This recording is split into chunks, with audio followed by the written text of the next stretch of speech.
So you guys have had a very unique journey as a married couple. 52 years of doing some very innovative things. And I want to fast forward a little bit so we can take full advantage of the time we have together. So you've been married 52 years, you create a boat, and then you end up in the Virgin Islands. Is that correct? That's correct. And how long did you sail? Did you do the 10 years and go around the world? And we ended up living on the boat for 16, 18 years instead of 10 years. Okay. We didn't sail around the world. We got to the Virgin Islands. And on the way to the Virgin Islands, we were met with Hurricane Bonnie. We were 450 miles out to sea on the way to the Virgin Islands. And we ran into... Well, even before that, we shipwrecked We shipwrecked. in the Bahamas. Yeah. So we spent 32 days on the beach off of Cat Island and trying to fix the boat. And we sort of patched it back together, but she was still leaking. And so we got back in the boat and tried to finish the trip. We were 350 miles out, About headed 450, about yeah. 450 miles out from Cat Island and the Bahamas. And we were, because we had damaged our keel, and we had just made a very makeshift keel, we weren't going to weather. And a sailboat, you have to be able to go to weather. And we were just crabbing sideways, heading sort of towards Jamaica, which is where we didn't want to go there. So we were trying to decide what we were going to do, and then we ran into Hurricane Bonnie, which came... What year was this? This was 89, 90... No, wait a minute. It was It was built the 90. boat in 89.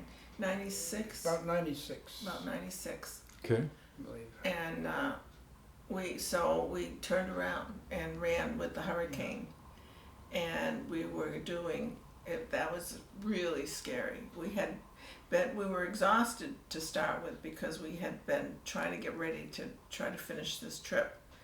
So I think Bob hadn't slept for 3 days, and we get in this boat, and by the time Hurricane Bonnie hit us, we'd been out to sea for 2 days, really tired and not trusting the boat to sail itself. So when the hurricane came, we just turned and ran with it. We took the sails down and what they call running on bare poles. And we were going 14 knots down these waves and then 4 up.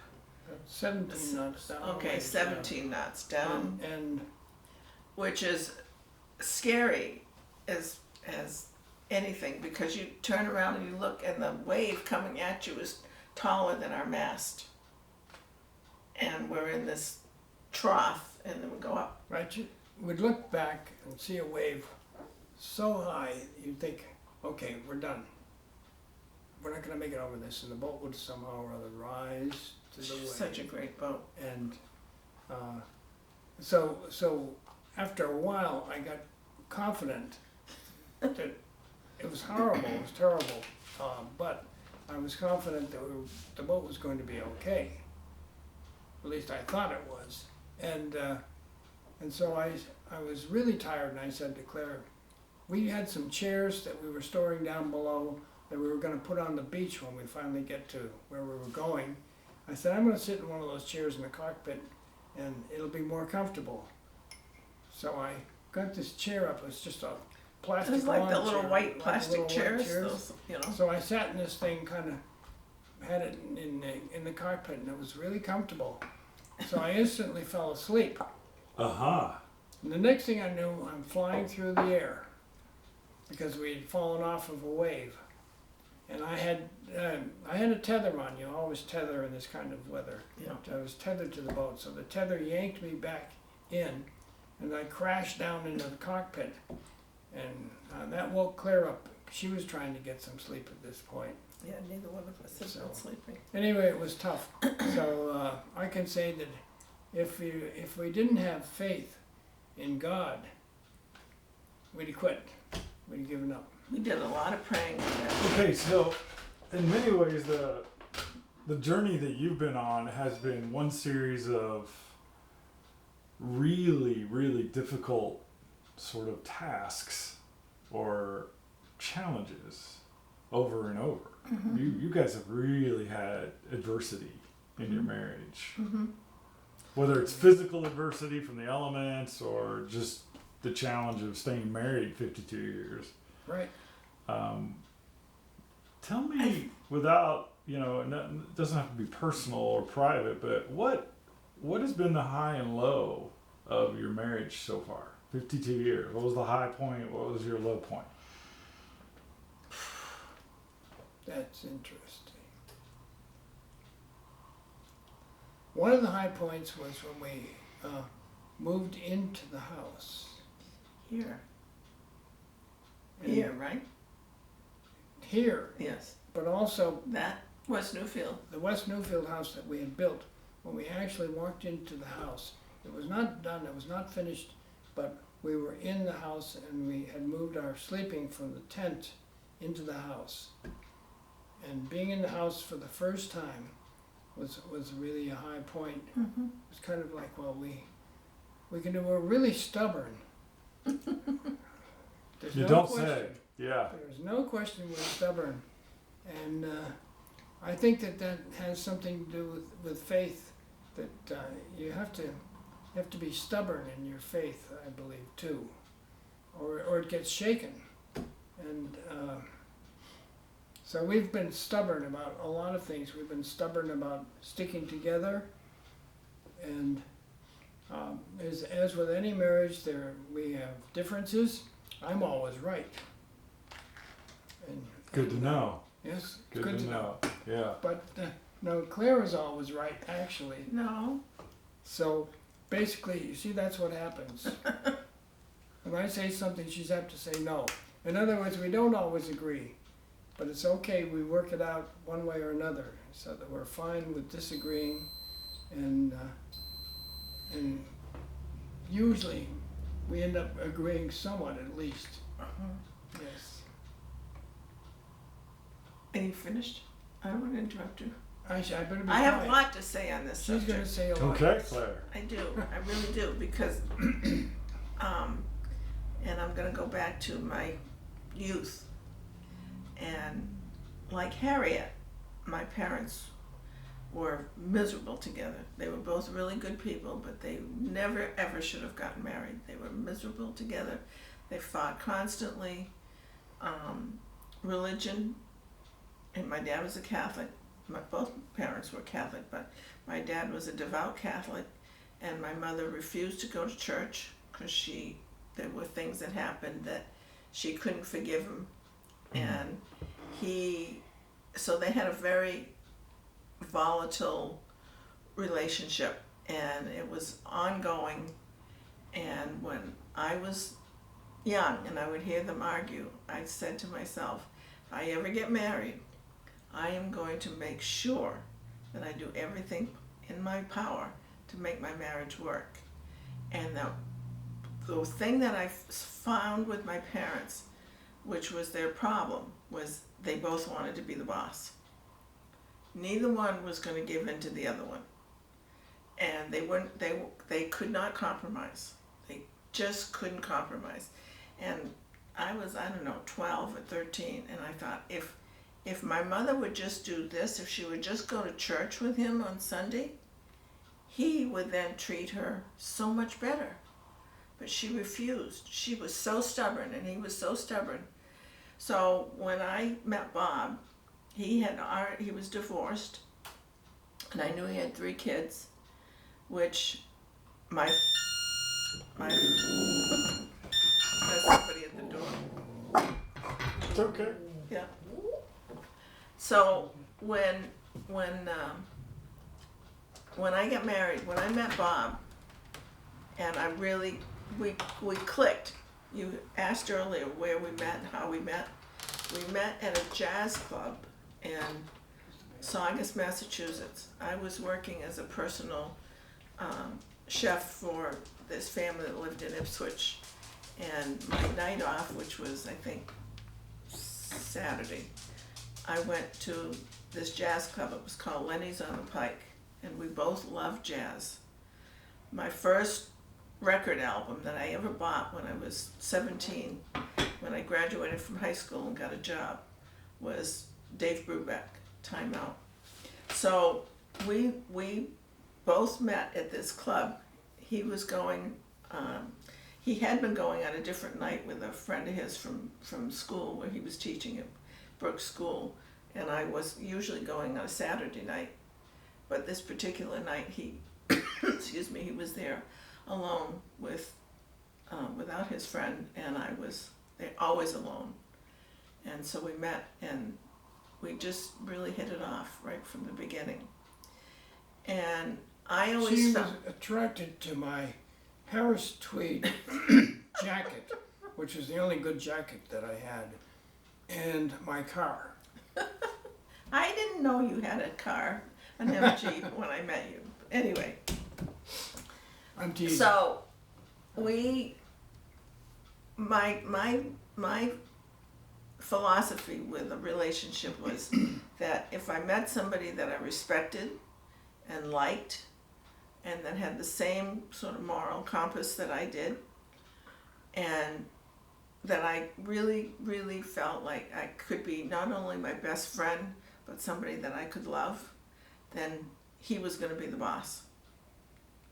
Because I just kept going back to my parents. Yeah, because And you've knowing- grown up with that. Now, that doesn't mean I've said that to people and they look at me like you're crazy, right? It's not the new woke thing to be, you know, I was not subservient. And we discussed things, and there were things that he wanted to do that I really didn't want to do, and he acquiesced to me, big things. But I always felt like if it really came down to something that he really wanted to do, that he felt was really the right thing to do, unless I had a really strong reason not to do it, he would sort of steer the path. And so he wanted to go to Florida. Actually, we both wanted to go to Florida, but Florida became a place that he liked more than I did. I didn't like the heat, and I didn't like the bugs, but he loved the heat. So we stayed in Florida, and then we went to the Virgin Islands, which was similar, because I knew that he liked that. He was really comfortable with that. So, but my philosophy is you have to respect your partner, and you have to decide who the dominant person is going to be in that relationship. Interesting. So you made it through the Virgin Islands. You survived the hurricane. Yeah, we survived the Bahamas. You did 18 years of nautical life. Then you came back to New England. Right. How long have you been back here? 2012. Okay. 9 years, going on 10 years. Yeah. All right. And this season of your marriage and your life together, you've been, it appears, looking in your kitchen, this is more traditional, normal Right. existence. Right. You're not homesteading, and you're not Right. living off a boat. You're No, this is Right. very traditional Right. We realized that. for us. Yeah, we realized that we were getting older, and all those other lifestyles that we had lived physically are extremely demanding. for sure. And so that's why I said, we need to think about in terms of if we get sick, we don't want to be sick in the Virgin Islands, first of all. Healthcare down there is really sketchy. And so I said, we really need to be thinking about, what are we going to do with the rest of our lives? And so we had the sailboat and a houseboat that we had built, which we were living on. And we sold those, and we were looking for places up here, and we were looking at places that were really places that we could fix up, because we didn't think we could afford to buy a really nice place. And Bob had been teaching, and I had been teaching, and I ran the Artists Association, and I was painting and selling most of my paintings. So we had saved some money, and living on the boat was pretty economical. So we had saved enough for down payment, and we were getting Social Security. So we knew within a financial framework of what we could afford. And we found a great realtor who, you know, we looked at a lot of places. We had a contract on a place in Casco that the Friday we were supposed to close, we were closing online, long distance, we were still in St. John. The Friday afternoon, 5 o'clock, the realtor called us up and she said, "You're not gonna believe this. The seller's bank backed out of the deal. We already had our airplane tickets. We already had sold everything that we could sell, and we were already pretty much packed, ready to leave." It was April 1st, and that deal fell through. So we had to come here anyway because we had our tickets, we had no place to live. So we came up and we stayed with friends of ours that we had met down in the Virgin Islands, and actually had a house in Otisfield and a beautiful place on Thompson Lake. And they let us stay with them. We were with them for over a month, looking to try to find another place. Wow. And our realtor found this place for us. And the minute we walked in the door, it was like, oh, this is, you know, so much nicer than the other place that we had looked at. Interesting. And she made it all happen financially for us. So. Yeah, so the Bible has a saying, we make our plans, but the Lord directs our steps. Yes. And so it sounds like that's what happened. Yep. He Yep. got you to the better place. Yep. So you've been through 52 years of life together. I'm sure you've learned a lot of things. What advice would you give today's millennial family? What would you suggest to them about marriage? Well, I think that we had talked about this a little bit before. I was brought up as a Catholic. Bob was brought up as an Episcopalian. He was a cradle Episcopalian. Okay. And when we got married, when we first got married, my father was not happy because Bob was divorced.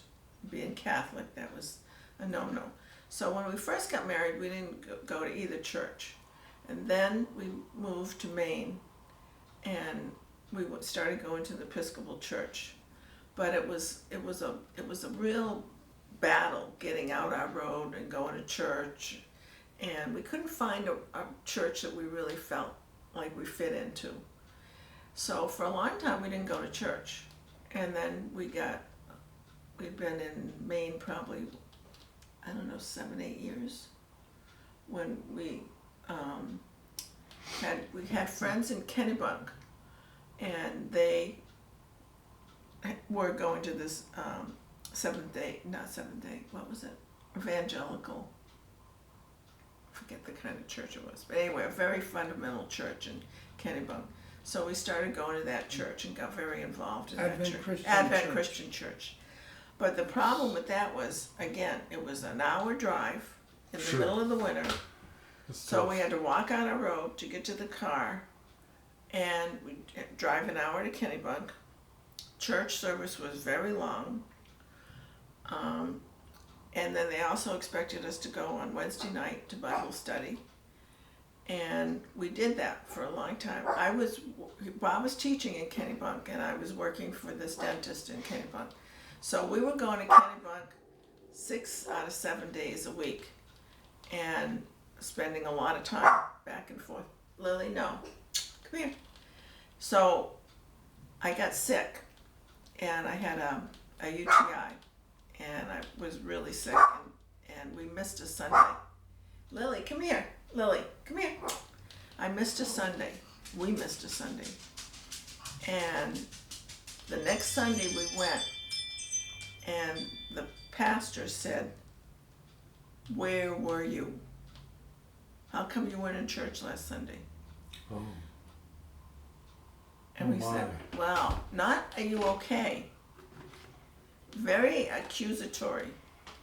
So Bob and I said, "You know what? Let's just back off for a bit." And which was really too bad, because, you know, I think we were searching for a place that we could fit, and that people that would love us and accept us. And, you know, we hadn't done anything wrong. I was sick. It wasn't, we were just being lazy and staying in bed.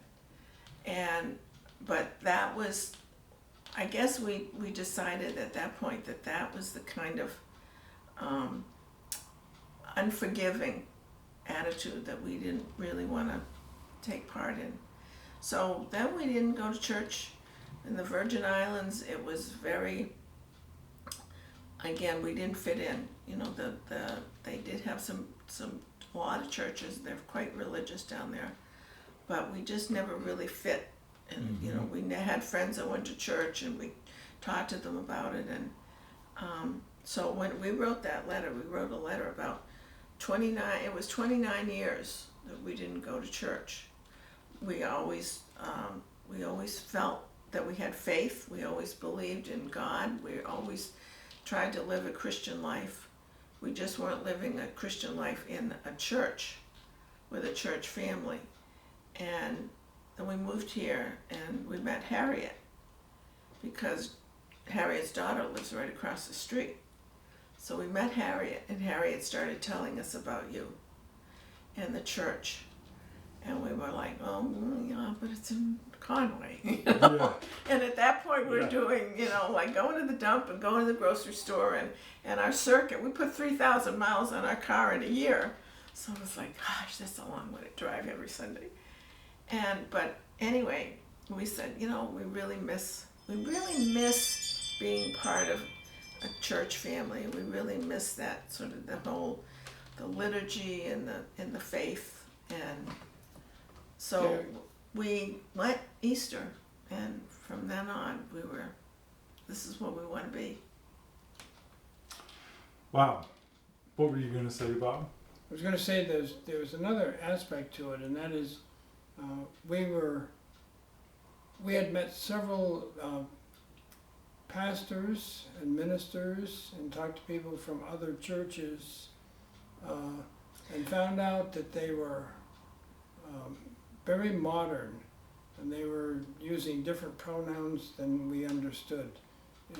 The LGBTQ community was strong in these churches, and they had modernized the liturgy in the Episcopal churches that we looked at, to the point where Rite 2, which I never really liked, seemed old-fashioned almost to them. And so I was looking for a church that had a connection to and a liturgy with what I considered to be the true religion, the tradition, the traditional religion. Orthodox. The Orthodox, yes. Yeah, in the best way. When we went to church, which was Easter Sunday, and we met the parishioners at St. Margaret's, we were astounded by how nice everyone was, how friendly everyone was, and I was really pleased with the liturgy and the whole presentation. And then the sermon, which was a wonderful sermon about the people at Christ when he first Thomas and Mary rose. Magdalene. He went to Thomas and Mary Magdalene and sought those people out. And so I said to Claire, as far as I'm concerned, that's where we're going to church from now on. Yeah. And we are so fortunate to be connected with you. Yeah. Well, thank you. That's very encouraging. I hope that it's connecting you to Christ. Yes. Because he's the foundation stone. He's the cornerstone of our faith. And there's, life can be lived in a community of faith. And it makes us stronger when we're weak. Right. And there's a comfort that comes in knowing that someone's got your back. Yes. Right. Yeah. And that we're all human. We all have our weaknesses, but at the end of the day, we're trying to live like Christ. And so that environment is meant to be safe, so that if you miss a Sunday, you don't feel guilty. Right. You know, Right. you should be safe in that environment. And Right. so one of my concerns, as you know, I talked to you before we did this interview, is that for millennials, families today that are raising kids, that they may find themselves adrift, not anchored to something greater than themselves or greater than the moment that they're living in. What advice would you have for those millennials before we end our interview?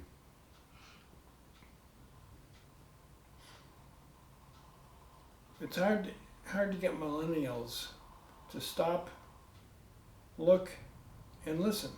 Oh, okay. And in order to get them to listen, you have to get their attention somehow or other. So I think that in order to get a millennial to pay attention, it's kind of like when I was teaching, I had to be interesting or I lost the class. I've seen so many people who are giving speeches and talking, and they don't look at the group they're talking to, and so they don't realize they've lost them. You really have to pay attention to what the other person is interested in order to talk with that person. So in order for millennials to listen to what we have to say or what we have learned, they have to be interested in us. That's my basic approach to it. So I think you can, religion is an extremely interesting thing to talk about, but you really have to make the effort to present it as interesting, and you have to be an interesting person to a millennial for a millennial to talk with you. And that's kind of the way I approach it. Now, I don't know any answer to this, because basically it's experience. It's when you go through a life experience that you are almost forced into seeing and reflecting on what's happened to you, unless you're completely, your mind is gone and you don't think about anything. So experience is really an important thing. I don't know how you reach a millennial because they don't have much experience, and it's Okay. a little bit, yeah. Who do you think, Claire? I think I think of it as a little differently, and I think that if we can show them through our life and the way we live and the way we interact with people, that there's great comfort in having faith and great comfort in believing in God and Jesus and a church, and that, you know, life isn't hopeless. And I think that a lot of them think there's no heaven, there's no, I don't know what they think that what is going to happen. And I think they're scared. A lot of them are really afraid. And I think if we could show them that there really isn't anything to be afraid of, you know, that if they live a good life, and you know, they die, when they die, it's going to be good, instead of this deep dark hole that they seem to, you know, they seem to look at just the negatives, and, you know, the global warming, the racism, the political, you know, the smoking marijuana. It seems like every place you go now, there are marijuana shops everywhere. And I think, what are these kids doing? Are they, you know, do they have a job? How can they have a job if they're smoking marijuana all day long? You know, how can you be responsible and productive if you're not working at something and you're not helping other people? To me, that's like just a totally selfish existence, that they're not thinking, you know, what can I do to help this person who may be depressed, who may who may need somebody to care about them. You know, and the millennials could do that. You know, there are an awful lot of them in that position where they know friends of theirs that are doing drugs, you know, stuff that's stronger than grass. And I think if they could just say, you know, come with us to church and let's just look at life with a different perspective. I think they could really make a difference, but nobody ever asked them to do that kind of thing.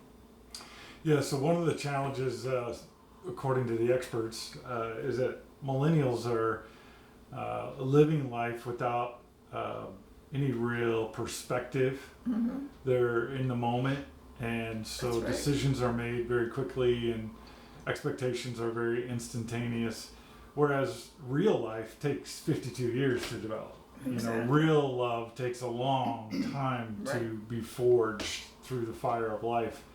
And so I believe that in time, millennials will bump against things in their life that are so big, so overwhelming, that they are going to have to search for answers beyond the moment. Right. And I think the church has a really awesome opportunity to present the truth with living testimonies. In other words, stories like yours, histories like yours that we can point to and say, this is a strength that comes from faith that is outside of us. Mm-hmm. It's not of us, it's something bigger than us. And so that was my hope with this video series, was to create a series of illustrations of the point, which is that life can be a beautiful thing no matter how hard it is. Right. And in your case, you don't have to live floating adrift. Right. True. You can be anchored to something bigger than yourself. Right. So Right, there's one other thing that I think bears mentioning. That this world is so fast, so speeded up, that there's no time for most millennials to reflect on anything. And we are teaching hyperactivity, attention deficit, to kids in school. And one of the things that I did when I was teaching was I sent the children home and I said, your assignment is to listen to advertisements tonight and write down every advertisement and write down how long the advertisement takes, time it, and then tell me how many scene changes there are in it. In other words, if someone is drinking a Coca-Cola, what's he doing when he's drinking the Coca-Cola? Does it switch to something else, another scene of Coca-Cola, another person drinking Coca-Cola? How many switches are there? Well, they kept track of this, and it was an interesting thing. The average commercial lasted about 23 seconds. And the average number of scene changes in a 23-second commercial was 30. Less than one, faster than 1 per second. So we are used to this now. It's conditioned into people. The other thing is, there was another space between commercials of an average time of 6 minutes.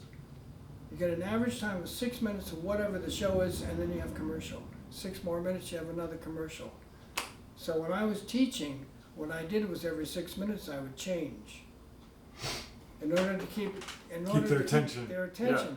Yeah. And if it was simply a matter of I would walk across the room to another location, or I would stand up, or I would go to the blackboard, or something like that. I may have to start using that in sermons. So It's 6 minutes, really- and I would we change. are conditioned and, that and, way. and bango, I'd have them back again. Yeah. So full circle, then I see your point that you observed, which is that you have to be interesting to be heard. You have to engage the culture where it's at, not invite the culture to come to you. Right. Right. Yeah, Right. Exactly. gotcha. Right. Yeah. And I think one of the death knells for a lot of people is we can't be self-righteous.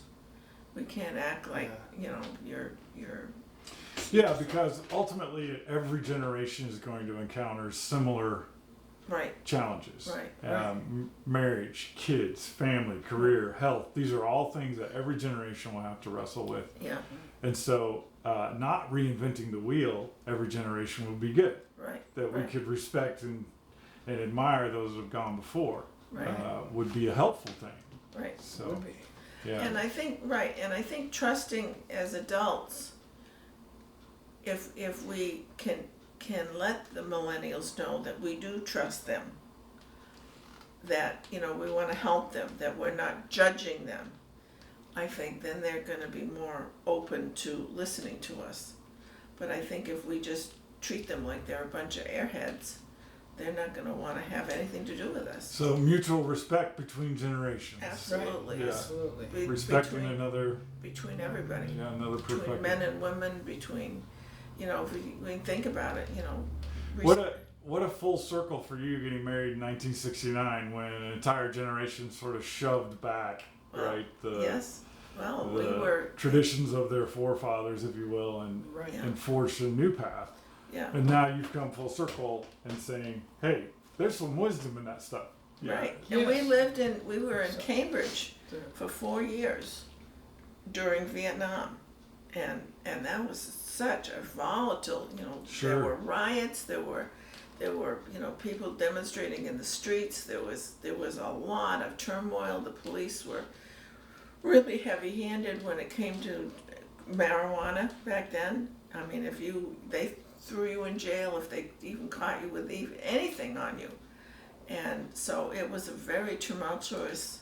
That's one of the reasons we moved to West Newfield, because we felt like the 3 kids weren't living with us, but we wanted to be able to have them on the weekends and have them, you know, a school vacation, and we didn't want them in that trauma. Sure. So we bought Very safe space. We Yeah. wanted a safe space and a quiet, peaceful place, and that's why we bought the land. And when we actually first bought the land, we never thought that would be a year-round, you know, forever home. We thought it would be a camp or, you know, a summer place similar to the Province Mountain place, and then we could go up and they could visit with their cousins, and, you know, we could have that. Sure. And then things just evolved, and it was so nice to stay there and not have to go back to Cambridge. That first, you know, the first few times we were there, and okay, this is our place now. Nice. We don't have to make that trip back to the chaos and the animosity. I mean, people hated each other. Yeah. And thinking about millennials, an interesting thing Millennials. happened with our living way out there. Of course, we had no electricity. So what we used to do was we played with the children. We played games with them outdoors. We invented like an area to play kickball, and we played softball, and we played all kinds of little games with the kids. And at first, the townspeople, the children, looked down on us because we lived way back out there and we didn't have electricity. And they could not come to our place and watch television because there was none. Then they started to come out. And it got to the point where on weekends we would have 20 or 30 kids from the town out playing games with us. And Claire and I would play with them. So we would be part of the softball team or the kickball team, whatever we were playing. We actually played the games with the kids, and they got quite serious about them. They would say to me, "You're not really trying," if I didn't hit a home run or something. And they became really involved in that sort of community that occurred there, with playing outdoors with the kids, not having anything to look at to amuse or to occupy your brain. You actually played the game, and all the games we invented, and we played old type games they don't play anymore. Kick the can, and you know the very basic games like variations on hide and seek and things like that I don't even think the kids know the games anymore. I'm not sure. Because they're so Well, disconnected. They're out there playing this stuff. Yeah, you've just brought back a lot of memories from myself growing up. I'm only 52, but I remember all those things. Mm-hmm. I think one of the best gifts we can give the next generation is really the life experiences we've earned. Mm-hmm. And if there's one thing I've taken away from my interview with you is that you two have learned how to be stubborn together. And as simple as that sounds, I think it's a really important character trait for Yeah. marriage Yeah. and life to Yeah. be stubborn. Yes. And It would have been really hard if only one of us had been stubborn, and the other one would have, yeah, not wanted to do. Fortunately, I gave in constantly. I see that. Yes, I see that. Well, I've been speaking today with Bob and Claire Wilkinson, married 52 years, in their beautiful home in West Maine. And I want to thank you both for your time and your awesome life stories that you shared with us today. You're welcome. Thank It's a you. pleasure. Thank you. Thank you.